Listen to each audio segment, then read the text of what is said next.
Get started with Yes. what you wanted to do, Yes. right? Yes. You talked about, I want you to elaborate a little bit about that. I mean, can you get a little more descriptive about the words pleasure principle? You said when you have the charcoal, when you have the paper, when you have the paints, I can almost, from a very poetic point of view, imagine how you must have felt at what, 13, 14, 15 years of age. What was that pleasure principle all about? What would you feel when you got down to doing those things? I guess the act of creating something is something that gives you an enormous buzz. You staring at this plain sheet of paper, the plain canvas, the empty set, the whatever, and that you are going to bring things together into this and create something. It could be a dish, it could be cooking, it could be whatever. And you don't want to look too closely at that moment, because there is an element of magic in that moment where something solidifies, something comes together, and it's enormously rewarding. It's enormously at that point you think God is in His universe and all is right with the world. But then I don't mean to make it too mystic or magical either. I think it was Picasso who said, it's the amateurs who wait for inspiration. The rest of us show up for work day after day, every day, and work very hard. So, there is that. I know this sounds so boring, but I was always extremely hardworking. I enjoyed studying. I enjoyed that process of learning, of expanding the mind, of realizing that, we all limit our minds. We all get into comfort zones. And, it's the act of reading, and it's the act of going to theater, it's the act of going to different places that will blow open your mind. And you need to do that. You need to experience the diversity and the variety that's there in the world. But then that sort of gets, you need to process it down, you need to discipline it, you need to get it into an order, and that's when something happens. I don't know if I've strayed away from your subject, but yes, I think that when people ask me what it is that you need to be a creative person, the answer I always give, I said, talent is assumed. If you didn't want to paint, if you couldn't paint, if you couldn't take good pictures, if you didn't have magical hands with which to be a surgeon, you wouldn't be there. But then after that, what you need is discipline. And especially as an artist, I mean, who cares? Did you have that discipline? Did you feel you had the discipline even when you were doing it while at school? You felt you had that? Maybe not towards art, but the structuring of the day. Mm-hmm. My father was in the army, and but he was sort of extremely liberal. But I think maybe you learn by osmosis. He was a very disciplined person, and I felt that to get things done, you do need discipline. I'm not very disciplined where my personal life is concerned, but where the art is concerned, yes. You were then and you are now. I was then in a different way, and I am now in a different way. In a different way, okay. And did the decision to pursue art, was it one aha moment, or was it an evolutionary process towards in your younger years, let's say when you were 8, 9, 10 and getting into your teens, and you need to come to a decision point around 10th standard, 12th standard, right? So was it one aha moment, or was it an evolutionary process? No, I think it was a continuous evolutionary process, and it continues to be one. I've done very many different, I've always done the art, but I've had to do things to support the art. I've done everything from animation to illustrating children's books to writing about the arts. And it's interesting you started the quote that you did with, because I remember when 2006 or whatever, I was in Singapore then, and I was sort of contemplating this moment. I was working there as an artist and a writer, and I was contemplating this return to India to which was a big move. I mean, it was a good life. It was a very good life in Singapore. where I was known as an artist and a writer, but I had to write to support the art. And I was thinking of, giving up the safety net in a way and coming back and setting up a studio in Madras and, thinking through very many big life changes. And I remember at that time, one of the exciting things my job in Singapore as an arts writer allowed me was to interview and have access to very many interesting minds. And, while I'm articulate, one is reticent, I wouldn't, you don't go up to these people and just sort of say, so, I'm Parvathi, can we talk? Whereas as a journalist, you have that calling card to go and talk to people. And anyway, I was talking to Sir David Putnam, who I was doing an interview with him. He's the producer of Chariots of Fire and a million other wonderful movies, and he had come to Singapore where the art school, La Salle, was naming their film school after him, after Sir David Putnam, and we had this wonderful conversation that I won't go into, but then at the end of it, he was one of those who after a point said, right, now you've interviewed me, now let me talk about you.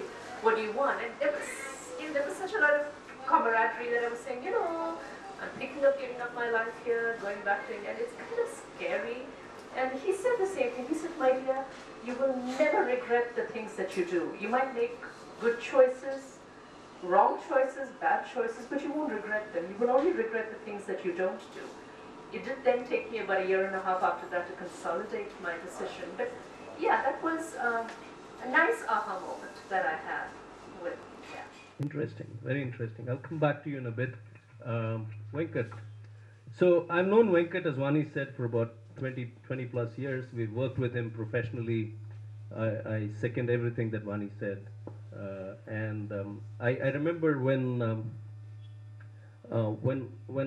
he was shooting us, I was a lot more heavier, and there was a wrinkle on my T-shirt because of my paunch. The wrinkle would show up.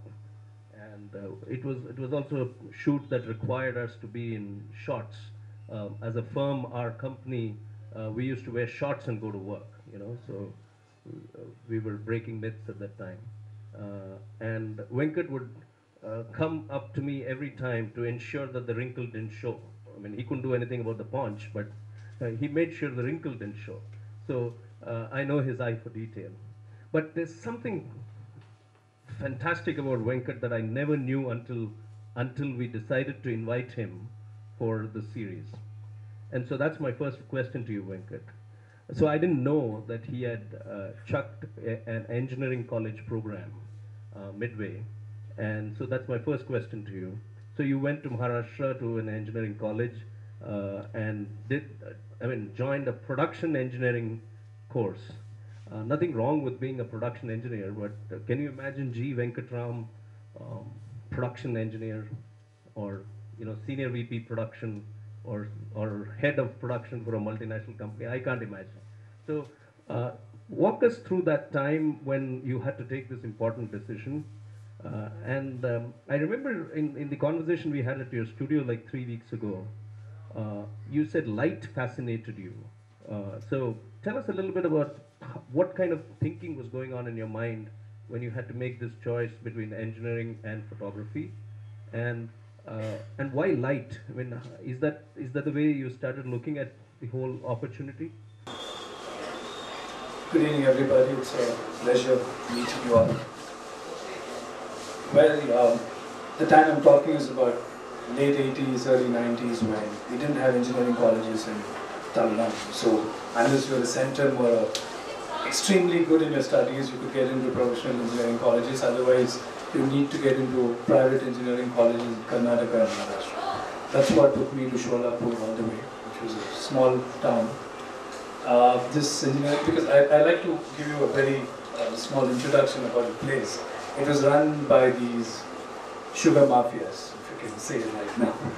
So it wasn't a very big college, but the fact is, I wanted to do my engineering. It was the only place where I could manage to get a seat. It was quite a tedious process to get there and then settle there. The thing is, I was doing my production engineering, and I used to hate thermodynamics. I used to hate anything to do with mechanics. But one subject which I always loved was engineering drawing. I used to get sent in, and I used to flunk in the rest of the subjects. I mean, so at that point of time, it was not like what you want to do, but what your parents want to do. There's some kind of a thing there, you know, your dad is a, okay, my dad is an engineer who passed out of Indian engineering. My granddad is a doc who passed out of Standing Medical College way back in 1925.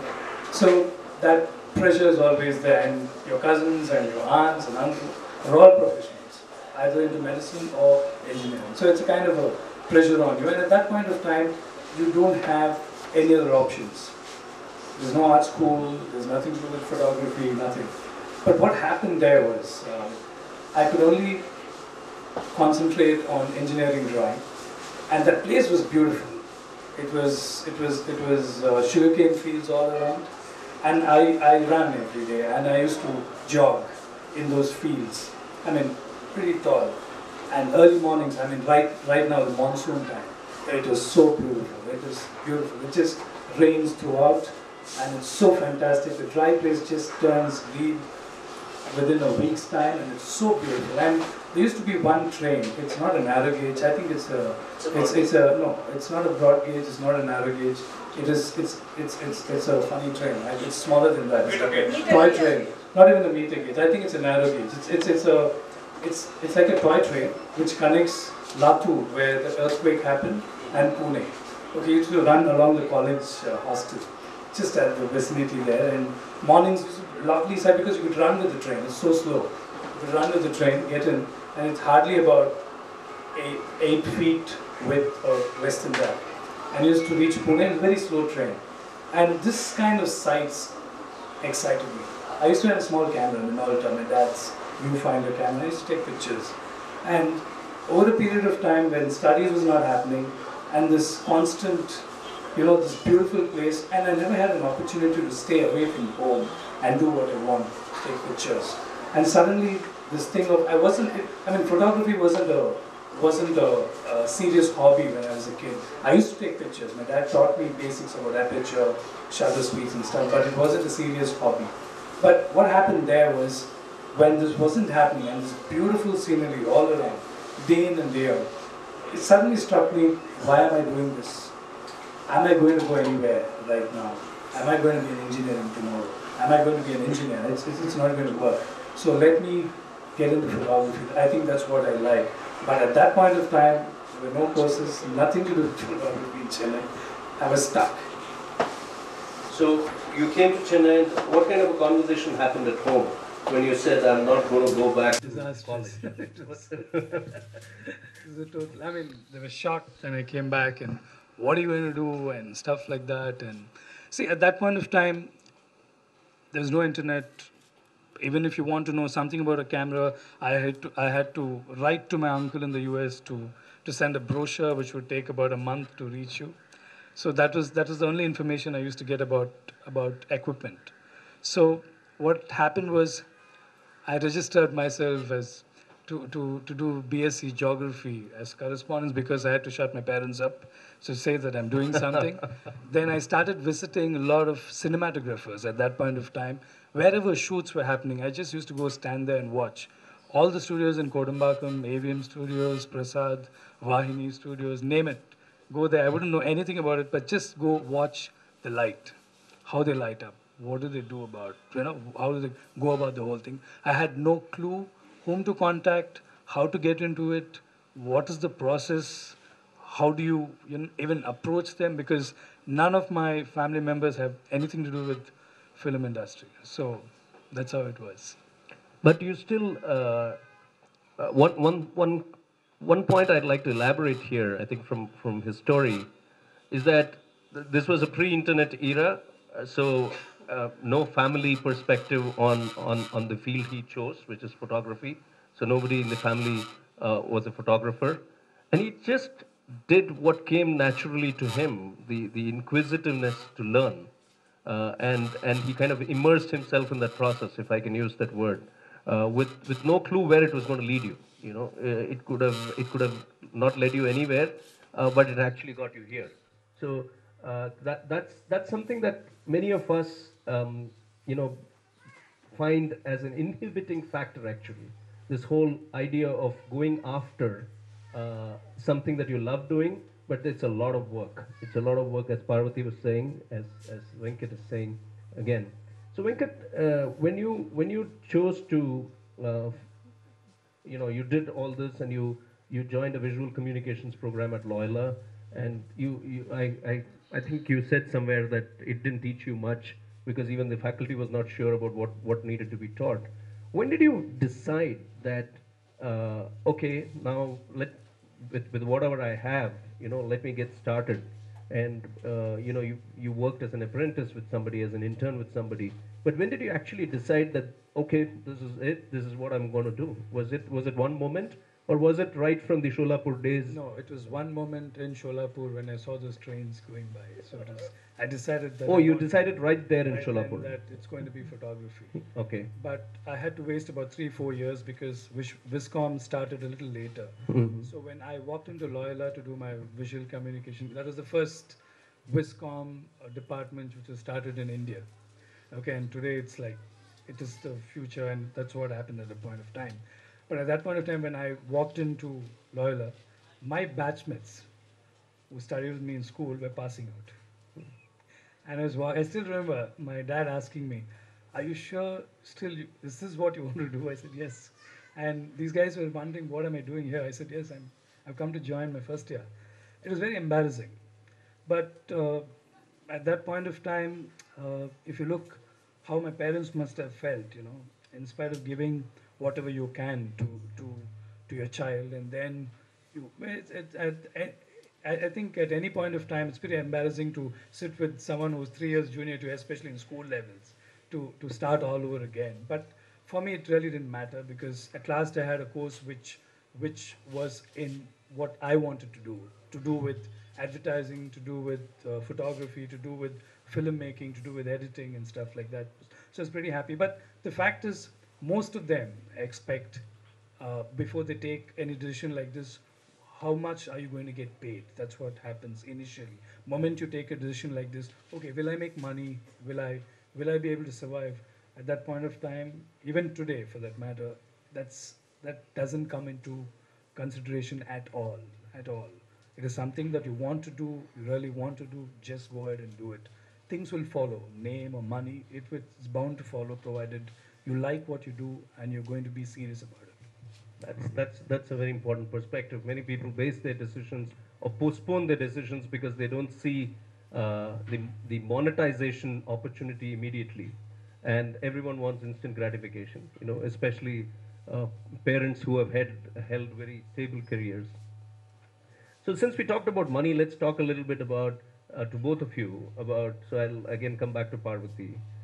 So being an artist and being a very different artist, where you bring in different media. So probably two questions here. One, why different media? I mean, why not just express yourself in one form? And how much of that gives you joy to experiment with different media and overall create a completely new category for yourself? That's one part.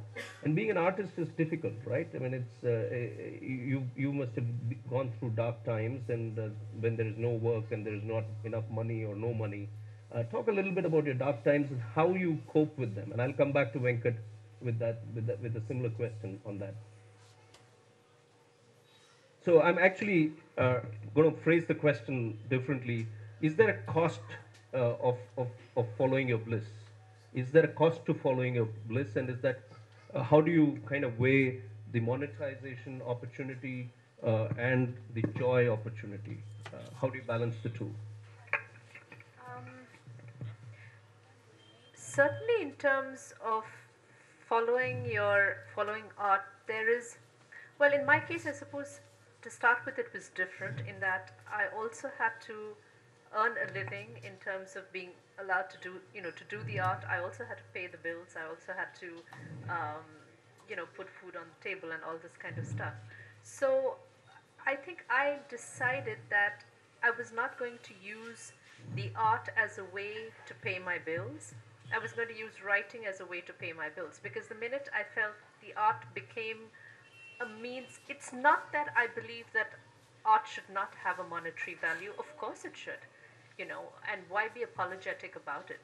But if that became its focus, that I needed to sell works in order to pay my rent, I felt the art would suffer. So,